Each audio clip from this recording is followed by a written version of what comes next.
Hi, it's Willow with OutCenter, and wow, we are just gonna jump right into the deep end with this one. Trans kids, especially those who want to play sports, are being abandoned left and right by the left and right.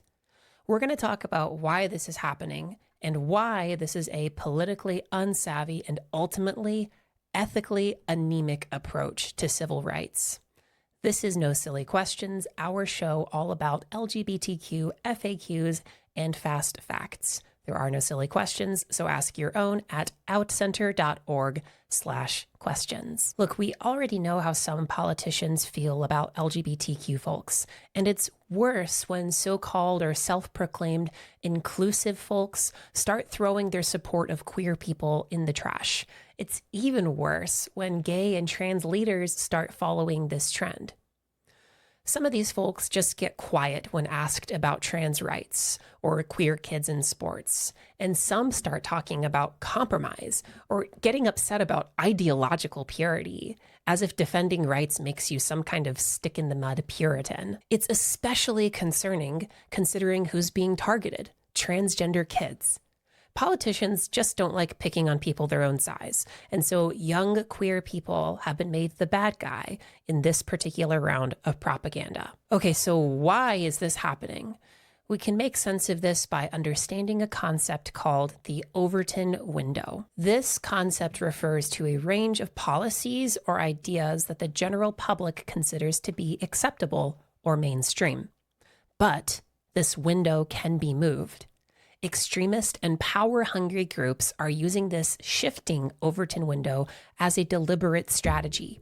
They introduce hateful, radical ideas like banning all gender-affirming care or forcefully detransitioning adults.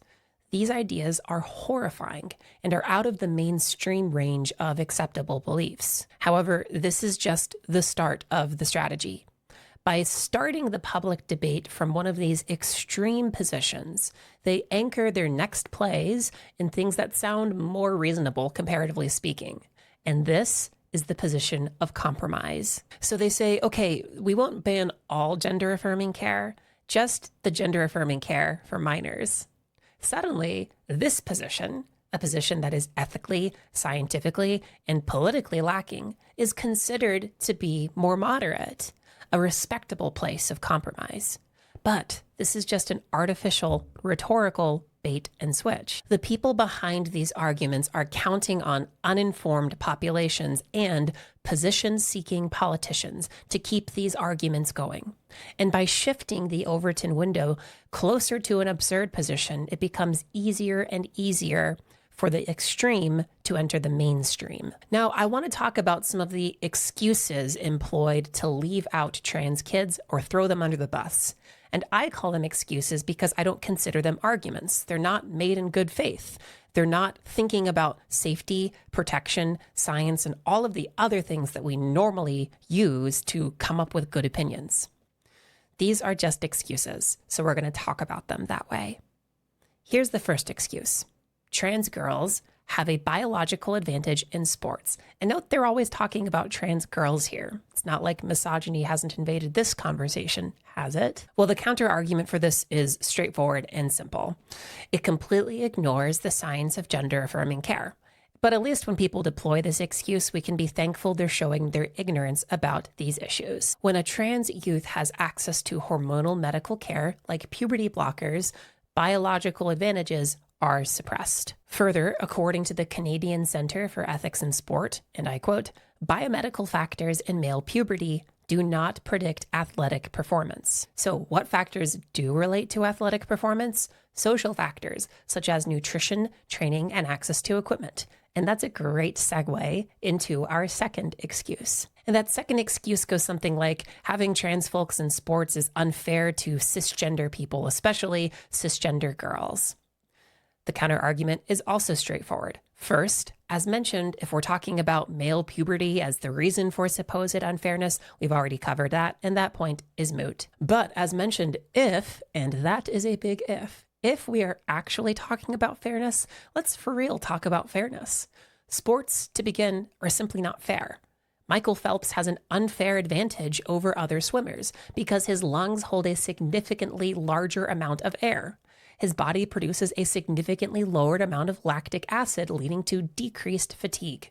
But he's not banned from sports because his body is genetically and physiologically at an advantage. But let's talk about the social side, things that we can actually adjust and change. Access to expensive coaching, private training facilities, summer camps, nutritionists, expensive diets all create advantages over other players. If folks are really concerned about fairness, why aren't they making sure that all athletes have equitable access to these things, which would level the playing field? Oh, wait, it's because it's really not about fairness and equity. It's really about exclusion. See what I mean when I'm saying that these are not good faith arguments? Let's now talk about excuse 3. Allowing trans kids access to facilities creates safety issues for other kids. This is another non sequitur. It doesn't follow. Usually it has to do with access to bathrooms or locker rooms. And the argument is that we need to protect cisgender kids, especially girls, from trans kids. Like with the previous excuse, we have to ask the question, are folks really concerned about safety? Because if they were, they would direct their energy in another direction. According to the Trevor Project, nearly 1 in 5 transgender and non-binary youth have been physically threatened or harmed due to their gender identity. They face higher rates of bullying, harassment, and violence than their cisgender peers. So if, and again, we have another big if on our hands, if people genuinely care about student safety, the logical and moral imperative is to stand up for trans kids, not use unfounded fears to isolate them further. True safety means safety for everyone. If they're concerned about girls being assaulted, they really should be looking at the statistics, because it's not trans girls carrying out violence.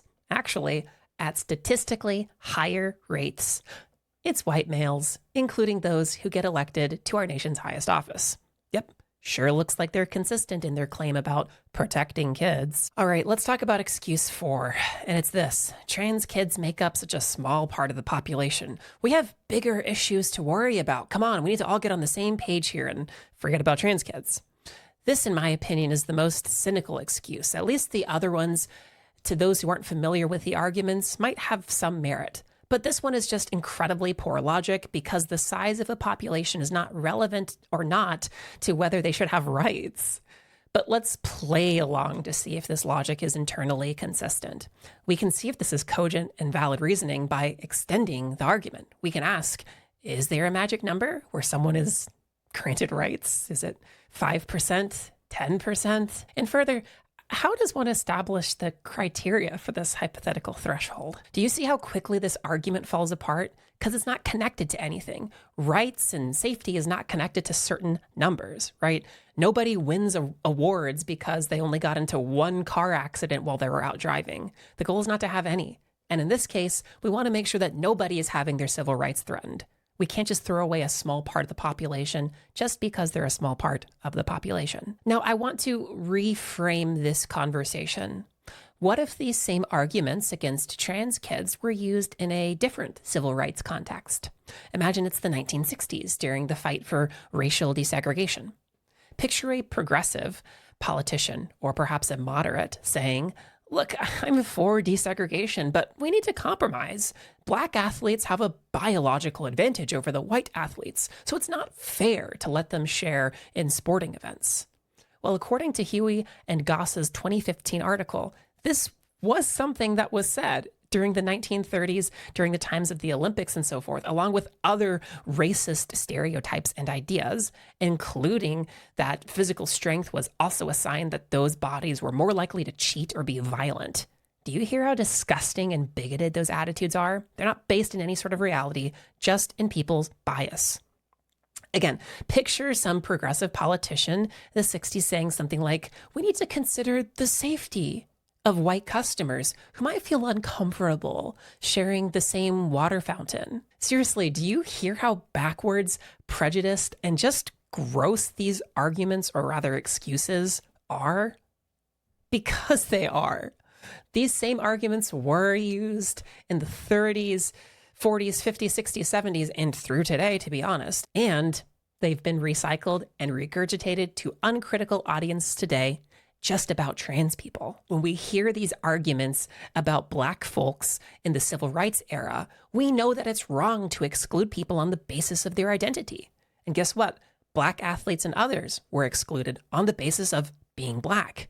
We know it's wrong to exclude people simply for being Black. To do so is backwards and bigoted. And I know that you hear that when I reference those previous eras examples. But guess what? Literally, just replace a few words and it's the same argument. It's wrong to exclude people on the basis of their identity. Trans athletes were excluded on the basis of being trans. And we know it's wrong to exclude people simply for being trans. And doing so is backwards and bigoted. Okay, so what should we do then? What does this mean for us? Remember, first, for you, this is a personal call to action. Remember that you are not immune to propaganda. Remember that when you hear politicians talking, they may not have the same end goals as you. They're wanting to win elections and stay in power. And if that comes at the expense of certain populations, in this case, trans kids, well, we see that they're willing to leave them out. So then, think critically, have an open mind, and listen to what's not being said. Follow the money, follow the power. Okay, so what actions can you then take? First, and I think this is really important, we got to stop that Overton window from shifting. Hold so-called tolerant and progressive people accountable when you hear them make these compromising excuses. Call them out, email them, phone their office. And that's not just for politicians, that's for friends too. Don't let the Overton window shift. That's how you fight fascism. Here's the second thing, educate and get educated. Part of holding the Overton window line is deeming discriminatory language completely unacceptable, right? I gave some pretty quick answers at halfway through this video about, issues related to trans kids and fairness and safety and things like that. Bookmark those arguments in your head and use them. Wherever you can, listen to critical voices, share them widely. And again, especially listen to folks who aren't just gunning for a particular political office. Be willing to have a debate and be willing to stand up. Here's the deal. Youth trans rights are among the first dominoes to fall in this era of civil rights fights, leading to a chain reaction of a loss of rights for everyone. Anti-trans legislation are part of the first cracks in a dam that's holding back unrelenting waves of Christian nationalism, toxic masculinity, and white supremacy. So, don't think that people are simply compromising. It's not so innocent. Rather, they're unlocking the door, inviting totalitarianism in with open arms. So like I said, get educated, hold folks accountable, and protect trans kids. If you like the content, please share it on social media and help us keep these videos going by giving a gift at outcenter.org/donate.